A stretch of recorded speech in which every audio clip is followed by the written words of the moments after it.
Don't buy an M4 Max MacBook Pro. I reviewed and tested more than half a dozen MacBooks, and I've run more than a dozen tests, and I just don't think the M4 Max makes sense. Sorry to spoil the entire takeaway of this video right out of the gate, but I just don't think it's a good value. But that doesn't mean that it's not ridiculously powerful. This chip is an absolute monster. I mean, in Cinebench 2024, the M4 Max 16-inch MacBook Pro is legitimately outperforming the M2 Ultra. Now granted, it's only by a very small amount, but considering that the M2 Ultra is literally two M2 Max chips stuck together, that's pretty wild. And it's not just a one-off, because the M4 Max brings improvements across the board.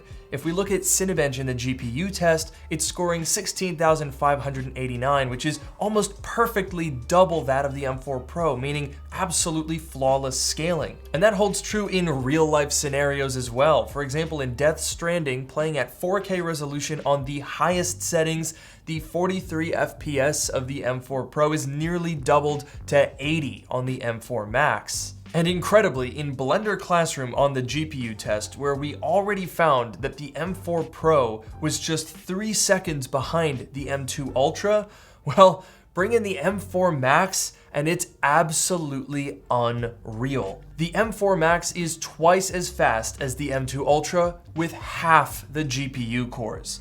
That is truly mind-boggling. But not everything is sunshine and roses, because there are two major problems with the M4 Max in these devices. Number one is pumping that much performance into a laptop is going to impact the thermals and the fan noise and the battery life. And number two, it's the cost. The minimum upgrade cost to get into the M4 Max is $800. It costs $600 to upgrade from the regular M4 Pro, and that also forces you to upgrade to 36 gigabytes of RAM for an additional $200. But the worst part about that upgrade is that it's the binned version of the M4 Max, which means it has the exact same CPU as the M4 Pro, 10 performance and 4 efficiency cores. And it also has the binned 32-core GPU, which means you're not going to see those incredibly impressive gains that I just showed you. Well, that is, unless you spend another $300 on top of that, which also forces you into another $200 RAM upgrade. So to bring things into perspective, look at Blender Classroom on the CPU. Is it really worth $1,300 to save 48 seconds? So to really get the most of the M4 Max, you need to be doing GPU intensive things. And that's always been true of the Max chips. I mean, for the M1 and M2 generation, there was no difference between the CPUs whatsoever. You were only paying for extra GPU cores, memory bandwidth, and a couple of other small details. But the difference this time around is the M4 Pro is so good, it kind of makes it hard to justify spending all that extra cash to get one of these guys. And then there's the matter of thermals, because when you're pumping this much power into laptops such as these, there are going to be trade-offs. But before I get into those, a quick word from today's video sponsor. Today's video is sponsored by Wondershare Recoverit, the trusted tool for data recovery. Recoverit can rescue your lost videos, photos, files, audio, emails, etc. from SD cards, hard drives, crashed computers, NAS, and Linux systems. And what makes Recoverit so popular is that it's your one-stop shop, supporting over 2,000 types of storage and over 1,000 different file formats. Whether you're a photographer or videographer who needs to recover deleted photos from an SD card, or an IT professional recovering data from a drive failure, Recoverit has your back. And because it works across all major platforms, you can expect blazing fast performance. In fact, the latest version includes optimizations that result in up to 25% faster scanning of APFS formatted volumes on the Mac. Wondershare Recoverit really is a must-have companion, so to learn more, check out the link in the description below. A big thanks to Wondershare for sponsoring this video. And now let's get back to it. So how do the thermals compare between the 14 and 16-inch M4 Max MacBook Pros?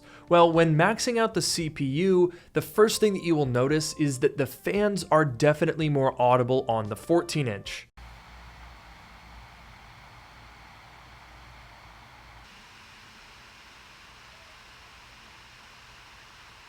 In fact, you may also have picked up on the fact that the 14-inch MacBook Pro has a higher pitched fan sound. And the reason for that is because it has smaller fans that therefore need to spin faster. Take a look at the minimum RPM for the fans. The 14-inch starts at 2300 RPM, whereas the 16-inch starts at 1300 RPM. So the 16-inch is lower pitched with lower RPMs compared to the 14. So it's clear that the 14-inch MacBook Pro has to work overtime to keep this chip cool, but does that actually have an impact on performance? Well, to find out, I ran the exact same suite of benchmarks on both of these devices.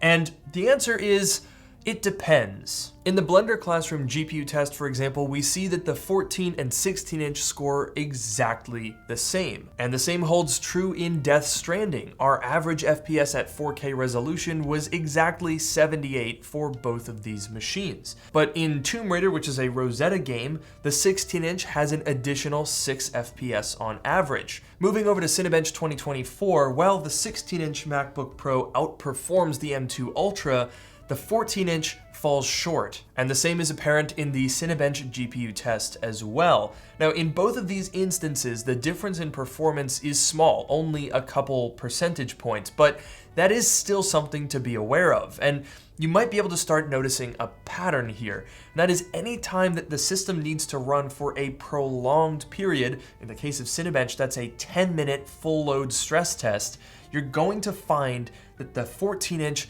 is just slightly underperforming. But that doesn't hold true in all situations. For example, in video editing, which doesn't fully load the entire system, I found there was almost no difference whatsoever.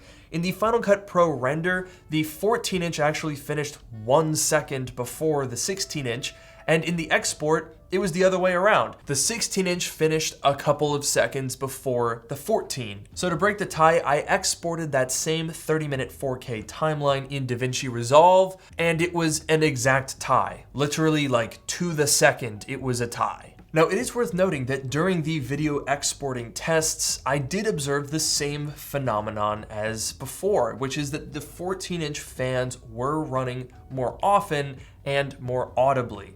That is just an undeniable fact about this smaller chassis with that exact same chip. But it's not just the cooling system that's smaller in the 14-inch MacBook Pro, the battery is as well. So to figure out what impact that would have, I pulled out my M3 Max 16-inch MacBook Pro and compared it to the 14 and 16-inch M4 Max. I started by doing a render and 2 exports in Final Cut Pro, and then I just ran Cinebench a couple of times to put the system under full load. So after about an hour of taxing all of these systems, the M3 Max 16-inch MacBook Pro was at 34% battery, the M4 Max 16-inch was at 37%, and to be fair, part of that difference is likely that my M3 Max MacBook Pro is a year old now, and finally, the 14-inch was at 20%, so a pretty noticeable difference. Now, when it comes to making a recommendation on which of these devices you should buy, there are a couple of things that really haven't changed. As with before, the 14-inch is going to consume a bit more battery and produce a bit more fan noise. I do think it's a bit exaggerated this time around, but this isn't exactly new. What is new is the uniquely bad value of the M4 Max, and that's not because the chip itself is bad. In fact, it's really, really impressive. I mean, in Death Stranding, for example, look how much faster the M4 Max is compared to the M3 Max, and that has the exact same number of GPU cores. This is only 1 generation different. And the same is true in Final Cut Pro, where it's saving 20 seconds compared to the M3 Max with the same number of cores. In the Final Cut export, we're saving about 1.5 minutes. Same with DaVinci Resolve, the export is 1.5 minutes faster on the M4 Max. So when you compare them, the M4 Max is undeniably an incredible chip, but to get the absolute most out of it, you're gonna need the full 16-core CPU, 40-core GPU in a 16-inch MacBook Pro, and it costs $4,000. So for my money, I would save $1,600 and buy a 14-inch M4 Pro MacBook Pro. That is a really well-rounded configuration, and it offers most of the performance you're gonna get out of this Max chip, with a couple of exceptions, mainly in GPU workloads, and it's more portable, so that's a win-win. I mean, heck, even comparing spec for spec, I would take the 14-inch with a nano texture display over the 16-inch and save 50 bucks, because that display is absolutely phenomenal. Now, if you really do have your heart set on an M4 Max, I think the best thing to do would be to wait for the Mac Studio. I think that's probably gonna come out by WWDC of next year at the very latest, and that is really just the value proposition. I mean, right now, the Mac Studio for $2,000 with an M2 Max isn't a great deal, obviously. But with an M4 Max for $2,000, heck yeah, sign me up. That's a really good deal. But I'd love to know what you guys think. Let me know in the comments down below how you would spec a MacBook Pro. Are you excited? Are you disappointed? Are you, like me, excited but also disappointed about the pricing of the M4 Max MacBook Pros? I'd love to hear your thoughts, so let me know down below. And as usual, thank you guys so much for watching. Be sure to like, comment, and subscribe, and I'll see you in the next one.